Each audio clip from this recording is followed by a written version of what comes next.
Берекелүү жана жагымдуу жолугушууга кош келиңиз. Аллахтан бул көзүрмемдерди кыяматтагы таразанын оң чөйчөгүндөгү өзү ыраазы болгон иштердин арасында кылуусун сурайм. Силер менен монголдор окуясынын 5-бөлүмү. Өткөн бөлүгүндө биз монголдордун ислам дүйнөсүнүн чыгыш бөлүгүнөн өтө чоң аймакты басып алганына жана анын негизги шаарларынын кулаганын көргөнбүз. Бухаранын кулашы, Самаркандтын кулашы, Герат менен Балхтын, Мервтин, Кабул жана башка көптөгөн шаарлардын жана бир нече мусулман мамлекеттеринин талкаланганына күбө болгонбуз. Ислам дүйнөсүнүн чыгышынын эч кандай каршылыксыз, үрөө учурган кыйроосуна жана бир аз гана аймактардын каршылыгына күбө болдук. Ошолордун эң белгилүүсү Хорезмшахтын баласы Жалалуддиндин Афганистандагы каршылыгы. Бирок бул согуштагы биз мурун айткандай жеке адамдын кызыкчылыгын көздөп, бийликке жана байлыкка умтулган согуш болгон. Ошол себептүү аскерлер кайраттарын жоготушуп, дүйнө байлыгына азгырылышты. Акыбети оңолбус болуп, кыйроого кабылышты. Жалалуддин элин таштап Индияга качты. Элин эле эмес, үй бүлөөсүн да таштап кеткен өткөн серияда сөз кылганбыз. Монгол татарлар мындан кийин Газни шаарына жүрүш кылышты. Газни шаары Жалалуддиндин мамлекетинин борбору болуп, негизги коргонууну уюштурган шаар эле. Монголдор аны толук талкалашты. Андан кийин алар Герат шаарынын күлүн көккө сапырышты. Андан ары алар Иран аймагына кол салышты жана Хорасандын батышын алар атылган октой тез басып алышып, Ирандын түндүгүнө жетишти. Силер мени менен кошо картаны карасаңар, Ирандын түндүгүндө Азербайжандын жайгашканын көрөсүңөр. Азербайжан бул дагы мусулмандардын чоң аймагы. Албетте, Азербайжан дагы тарыхта болуп көрбөгөндөй таланып тонолду. Адамдын ээсин оодарган бул баскынчылык Хижраттын 617-жылы болуп жатат. Азербайжандан кийин Арменияга жетишти. Армения ошол мезгилде деле христиан өлкөсү болчу. Алар көптөгөн жылдар бою мусулмандар менен улам согушуп келген эле. Монголдор аларды көз ачып жумгуча басып алышты. Армения алардын катардагы олжосу болду. Монголдор мусулман менен христиан же башкалар деп бөлүшкөн эмес. Алардын максаттары баскынчылык, талап тоноочулук менен өз чек араларын мүмкүнчүлүктөрүнүн жетишинче кеңейтип кете беришели. Мунун баарын алар монголдордун империясынын эң улуу кол башчысы Чыңгызхандын кол башчылыгы астында кылышкан. Биз Хижраттын 617-жылын айтып жатабыз. А монголдор болсо 603-жылы мамлекет түзүшкөн. Тактап айтканда, биз айтып жаткандардын баары 14 жылдын ичинде болуп өттү. Монгол татар империясына 14 эле жыл болду. Империянын тарыхы жок болгон менен, ошол мезгилдеги өнүгүүсү эстен тандырарлык болчу. Армениядан кийин алар Курш провинциясына кол салышты. Курш провинциясы азыркы Грузия. Ал жерде көптөгөн христиан жана мушрик элдер жашачу. Булар да узак жылдар бою мусулмандар менен согушуп келишкен. Грузиндерди Монгол империясына багынтып алышкандан кийин, андан ары алар азыркы Орусиянын түштүгүнө бет алышып, аларды да басып алышты. Акылды тандырарлык нерсе менен урматтууларым, кандай чоң аймак. Бул империя бир жыл ичинде Кытайдан чыгып Казакстан, Кыргызстан, Өзбекстан, Түркмөнстан, Афганистан, Пакистан, Иран, Азербайжандын чоң бөлүгү, Армения менен Грузияны толук жана Орусиянын түштүгүнүн бир бөлүгүн ушунун баарын бир жыл ичинде басып алышты. Бул нерсе адамдын акылын айран кылат туугандар. Ооба, дал ушундай. Ибн Аль-Асыр өзүнүн Аль-Камил китебинде бул бир кулак укпаган адамдын да оюна келбей турган нерсе дейт. Ошентсе да бул нерсе болгон нерсе. Монголдордун согушта кандай нерселерди кылгандарынан төмөнкү окуяны бир мисал катары келтирсек болот. Монголдордун аскерлери Азербайжандын Мираги деген шаарына киришет. Ошол жерде монголдордун саны өтө аз болгон экен. Алардын аздыгын тарыхчылар мынтип жазышат. Бир монгол аскери жүздөгөн мусулмандар турган көчөгө кирип, алардын баарын өлтүрүп чыккан. Биринен да бир кичине болсо да каршылык көрбөй өлтүрүп чыккан.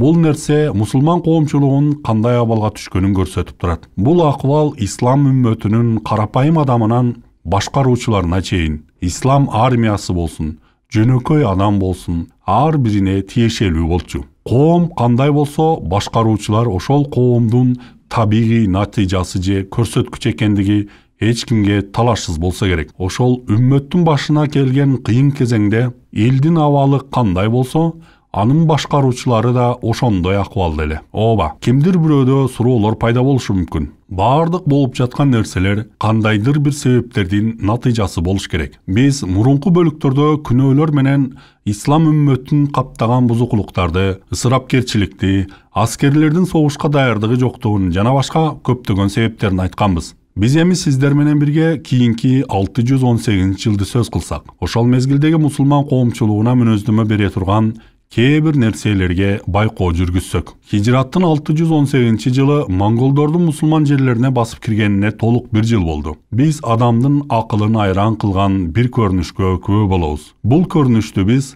саясий кылыйлык деп атадык. Саясий кылыйлык кандай болот десек, бул нерседе адамдар иштеринин маанилүүлүгүн ажырата билбей калышат. Биринчи орундагы душманы менен экинчи орундагыны ажырата албай калат. Эң коркунучтуу жана коркунучсуз душмандын айырмасын билбейт. Кошуна менен чоочунду тааный албайт. Эч нерсени ажырата билбейт. Ушундай абалды саясий кылый көздүүлүк дейбиз. Чечимдер шашылыш чыгарылып, токтомдор ойлонулбай кабыл алынат. Ушунун баардыгы ошол мезгилдеги ислам дүйнөсүндөгү акылман, ирээттелген так саясат жоктугунан кабар берет.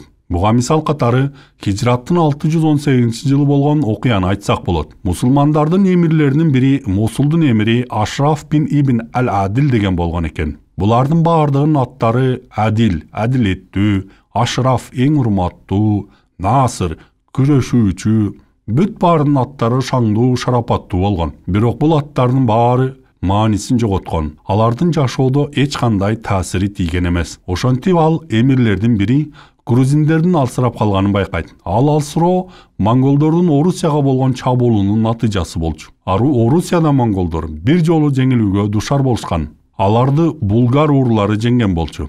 Бул булгар урлары азыркы Татарстандын аймагындагы урлар. Азыркы Болгария менен адаштырып албагыла. Ооба, монголдор жеңилди. Бирок алар өтө аз санда болгондуктан жеңилип калышкан. Ошондон кийин монголдор көп жерлерде өз үстөмдүктөрүн жоготушкан эле. Алар Орусия жерлеринен Армения, Грузия жана Азербайжандын чоң бөлүгүнөн чегинишке мажбур болушкан. Монголдордун негизги күчтөрү Самаркандка, Чыңгызхандын кол алдында топтолгон эле. Монголдор Грузиядан чыгып кетери менен Мосулдун эмири грузиндерден эзелки өчүн алуу үчүн бастырып кирди. Саясий кылыйлык. Азыр кимдин армиясы коркунучтуу? Кимге каршы аскер топтоп күч жыйнаш керек эле?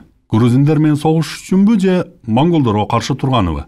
Монголдор ислам дүйнөсүнүн жарымына оор жүк болуп турат эле го. Казакстандын эң четинен баштап Иранга чейин монголдордун баскынчылыгынын астында эле го. Эмнеге грузиндер менен согушуп өз күчтөрүн алсыратыш керек эле? Тескерисинче ушул мезгилде грузиндер менен саясий келишимге биригүүгө болот эле го. Эч кандай мусулмандардын кызыкчылыгына каршы иш кылбай туруп, саясий биримдикке барып, монголдорго каршы күрөшсө болот эле го. Себеби грузиндер дагы монгол татарлардын баскынчылыгынан өз үлүштөрүн алышкан болчу. Ошентип мусулмандар менен грузиндердин ортосунда катуу салгылашуу болду. Бул салгылашууга көптөгөн күчтөр сарпталып, грузиндер менен мусулмандардын ортосундагы биригүүгө болгон үмүттөр талкаланды. Булардын ар кимиси бири-бирин аңдып калышты. А монгол татарлар бул экөөсүн тең басып алуу үчүн кайтып келишти. Саясий көрөгөчтүк, ишти түшүнө билүү деген нерсе жок. Максаттарга маанилүүлүгүнө карай умтулуу, саясий такшалган башкаруу жок. Ушунун баары ошол мезгилдеги ислам үммөтүнүн чыныгы абалы болгон. Менин урматтууларым, мындай абал башка мезгилде, кайсы өлкөдө жаралса да, ушундай эле натыйжа берет. Экинчи бир акылды таң калтырган көрүнүш Гаясуддин ибн Хорезмшахтын 618-жылы Иранда пайда болушунан башталат. Гаясуддин ибн Хорезмшах ким экендигинин аты айтып турат. Гаясуддин Хорезмшах Мухаммаддын баласы, Индияга качып кеткен Жалалуддиндин бир тууганы. Монголдор Булгар жеринде жеңилип калып, чегинишкенден кийин Гаясуддин Иран, Азербайжан жерлеринде өз бийлигин бекемдөөгө киришти. Ооба, биз бул көрүнүштү мусулмандар ушул жерлерде өз күчтөрүн жыйнап алып, монголдордун жолун тоссо жакшы болмок деп колдойбуз. Ушул жерде дагы бир Насырли Динилlah аттуу каарман жөнүндө сөз кылабыз. Ал ким эле десек, аты өтө уккулуктуу, Аллахтын динин жактоочу, исламдын улуу инсандарынын бирөө же мусулмандардын жол башчысы окшойт деп ойлоп алышыбыз мүмкүн. Ооба, ал улуу инсан болбосо да, ошол мезгилдеги Аббасид халифатынын халифи болчу. Бирок бул да адилетсиз адам эле. Мусулмандардан чогултуучу салыктын көлөмүн чоңойтуп салчу. Өзү ысырапкерчиликте жашачу, байлык топтоо менен гана алектенчү. Андан башка мамлекет башчысы жасай турган башкаруу, саясат, аскердик даярдык жана башка көптөгөн иштердин эч нерсесин кылчу эмес. Гаязуддин күч чыйнай баштаганын көрүп, Насыр эмне кылды дейсиңер? Ал Ян ат-Таиси деген менен кат жазыша баштаган. Ян ат-Таиси ким болчу?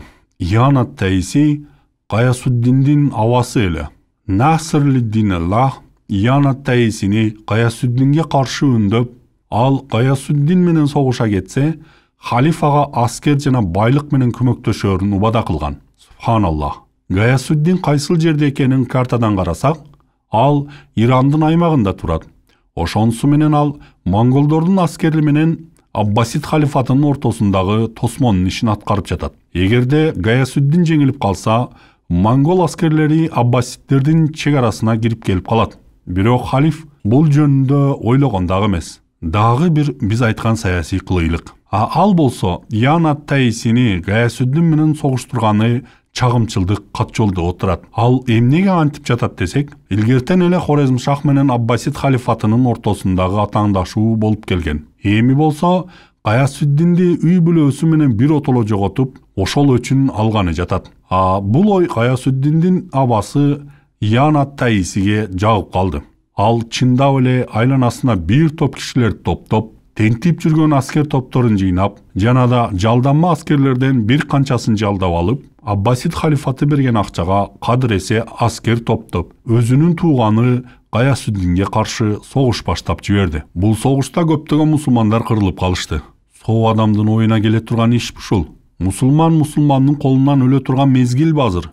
Дарбазаңдын түбүндө монгол татарлар турганда, акыл эси жайында болгон мусулман бири-бири менен согушабы? Мына ушуга окшогон окуяларды көргөнүбүздө, биз үчүн монгол татарлардын ушунчалык чоң аймактагы ислам дүйнөсүн өтө тездик менен кыйрата чаап алганынын сыры түшүнүктүү болот. Мунун баардыгы мусулмандардын жүрөктөрүндө бекем отурукташкан оорунун айынан болгонун билебиз. Бул салгылашууда Ян ат-Таиси жеңилип, аскери кырылып калды. Гаязуддин бул аймактын жалгыз падышасы болуп калды жана өз карамагындагы жерлерди кеңейте баштады. Мындан кийин Насыр-лид-Дин-Аллах тынчып калды деп ойлойсуңарбы? Жок. Ал мындан да жийиркеничтүү иштерди жасады. Эми ал монголдор менен Гаязуддинге каршы биригүүгө кат жаза баштады. О Аллах, ошол мезгилдин номер биринчи күчү болгон монголдорду кантип мусулмандарга каршы алып келет? Алар Иранды талкалап бүтөөрү менен эртеси Иракка, Аббасид халифатына кол саларын билет го. Монголдорду Хорезмшахтын баласы Гаязуддинге каршы бирге согушабыз деп ынандырып алып келгенге кантип атынды. Гаязуддиндики туура эмес болсо дагы, Жалалуддиндики туура эмес болсо дагы, алардын кылган иштеринин көпчүлүгү туура эмес болгон күндө дагы мындай кылганга болбойт болчу, урматтуу агайын туугандар. Ошентип туура чечим мусулмандардын көздөрүнөн жашырылып коюлган эле. Бирок ошол мезгилде монгол татарлардын Насыр-лид-Дин-Аллах менен иши да жок болчу.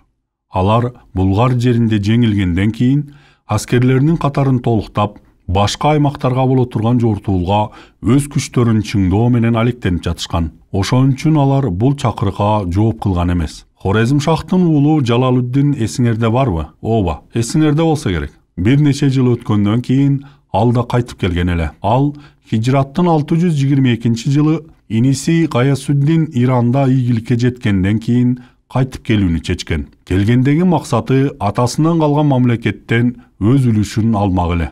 Буга чейин ал Индияда жашаган. Ал жердеги мусулман гуриттер менен да талашып тартышып жашаган эле. Ошонтип ал кайтып келгиче Гаязуддин дагы бир мусулман башкаруучусу менен кагылыша кетти. Мындай нерселер ошол мезгилде абдан көп боло берчү экен. Алар ич ара байлык талашып, мамлекетти талашып, согушуп турушкан. Бул жолу Гаязуддин менен Саадуддин ибн Такла деген Пакистандын аймагындагы кол башчынын ортосундагы салгылашуу болду. Ал убакта бул жерлер Кирман деп аталчу. Булардын аттары эле ушунчалык уккулуктуу, күчтүү. Биринчиси Саадуддин, диндин бөлүгү. Экинчиси Гаязуддин, диндин жардамы. Үчүнчүсү Жалалуддин, диндин улуулугу. Төртүнчүсү Насыр-лид-Дин-Аллах, Аллахтын дининин жардамчысы. Ушулардын ар бири калгандары менен согушушкан. Ушул эки жактын ортосунда сагылашуу болду жана бир топ убакыттан кийин Гаясуддин Саадуддин менен коркунучтуу келишим түздү. Бул келишимде алар өлкөнү экиге бөлүп алышты. Гаясуддин Ирандын түндүгүнө жана Саадуддин түштүгүнө жана Пакистандын бир бөлүгүнө ээлик кылып калышты. Булар ушинтип мамлекетти экиге бөлүп жатканда Индиядан Жалалуддин келип калды. Бул экөө мамлекеттин жерин эле эмес, анын адамдарын да экиге бөлүп алды. Кээ бир үй бүлөлөрдүн жарымы түндүктө, жарымы түштүктө болуп бөлүнүп калышты. Мынтип туугандарды бири-бирине ажыратуунун себеби да бул дүйнөнүн байлыгы болчу. Тилекке каршы бул мусулмандардын чыныгы абалы эле. Эми Жалалуддин эмне кылды дейсиңер? Анын кылганы бириңердин да оюңарга келбейт. Ал Саадуддин ибн Такла менен өзүнүн бир тууганы Гаясуддинге каршы согушканы бирикти. Ооба, мындай ишке күбө болуу мындан да таң калыштуу. Бир тууган ага-инелер бири-бири менен согушуп жатса, баласы атасы менен согушканы жана башка ушул сыяктуу окуялар жөн эле болуп жаткан жок, кайталанып жатат. Бул тарыхта бизге чоң тарбия бар. Саадуддин менен Жалалуддин бириккенден кийин Гаясуддинге каршы согуш башташты. Согуш көпкө созулуп, эки жактан тең өтө көп мусулмандар курман болушту. Жыйынтыгында алар жарашышты. Бирок бул келишим жалган болчу. Качан бирөөсүнө оңтой келе калса эле, келишим бузулуп кетип, жаңы согуш чыгып кетчү. Баары кайрадан кайталанчу. Жалалуддин чыгыштагы монголдорго каршы казат кылганын ордуна батышка Аббасид халифатына каршы согушка аттанды. Аббасид халифатына каршы согушка ал Багдадтын чегине жеткенде Аббасид халифи Насыр-лид-Диниллах буга чейинки кылып жүргөн ишин кылып монголдорду жардамга чакырды. Ибн ал-Асыр өзүнүн Ал-Камил деген китебинде бул ишке мындайча баа берет. Ал ушунчалык чоң күнөө жасады. Ал күнөөнүн жанында башка баардык күнөөлөр кичинекей күнөөдөй болуп калды дейт. Бул эмне болгон күнөө десек, 100 миңдеген мусулмандардын канын төккөн монголдордон Хорезм шахтын уулу Жалалуддинге каршы жардам сурап жатканы. Жок, Жалалуддинди коргоп жатканыбыз жок. Ооба, ал күнөөкөр, залым жана мусулмандардын жеринде ойго келбеген согуштарды кылган жаман адам эле. Анын согуштардын көпчүлүгү мусулмандардын жерлеринде болуп, анын аскерлеринин колунан өлгөн адамдар мусулмандар болчу. Мусулмандардын ушундай жийиркеничтүү абалы хижраттын 617 жылынан баштап 624 жылга чейин 7 жылга созулду. 7 жыл кутум, кол салуу, согуш, өлүм, бир туруп монголдор тарабынан, бир туруп Жалалуддиндин колунан, башкасында Гаясуддиндин кылычынан жана башка ушулар сыяктуулардын айынан ислам мамлекеттери душмандардын таманынын астында жок болуп кетишти. 624 жылы бүткүл дүйнө үчүн чоң окуя болду. Ушул жылы Чыңгыз хан өлдү. Ал өз империясын адам сөөктөрүнүн үстүндө курган болчу. Ошол сөөктөрдүн көпчүлүгү мусулмандардын сөөктөрү болчу. Чыңгыз хан өлдү. Анын ордуна уулу Угедей келди. Чыңгыз хандын өлүмү көптөгөн сырлар жана мифтер менен коштолот. Силер кандай ойлойсуңар? Кайсыл жерге кантип коюлган дейсиңер? Өз билгениңерди комментарийге калтырып кеткиле. Ошентип Угедей улуу империянын чек араларын бышыктап алуу үчүн андан аркы жортуулдарды токтото турду. Силер кандай ойлойсуңар? Монголдор дүйнөдөгү басып алууларын токтоткон маалда мусулмандарга болгон каардуу мамилелери алсызданганда Ирактын мусулмандары кандай даярдык көрүштү? Мындай өзгөрүүлөр монголдор басып алган мусулман жерлериндеги мусулмандарга кандай таасирин тийгизди? Ливант, Шам, Египеттин жана башка мусулман мамлекеттери кандай аракеттерди көрүштү? Мына ушунун баарын жана башка да нерселерди Аллах насип кылса кийинки сериясынан көрөбүз. Кемчилдиксиз аруу Аллахтан анын жолдорун туура түшүнүүнү, бизди пайдалуу нерсеге үйрөтүүсүн жана үйрөткөн нерсесин бизге пайдалуу кылуусун сураймын. Мындайды бир гана ал кыла алат жана ал баардык нерсенин эгеси. Мен силерге айткан сөздөрдү тез аранын ичинде эскерип каласыңар. Мен ишимди Аллахка тапшырамын. Чындыгында Аллах пенделерди көрүп туруучу. Ассаламу алейкум ва рахматуллахи ва баракатух.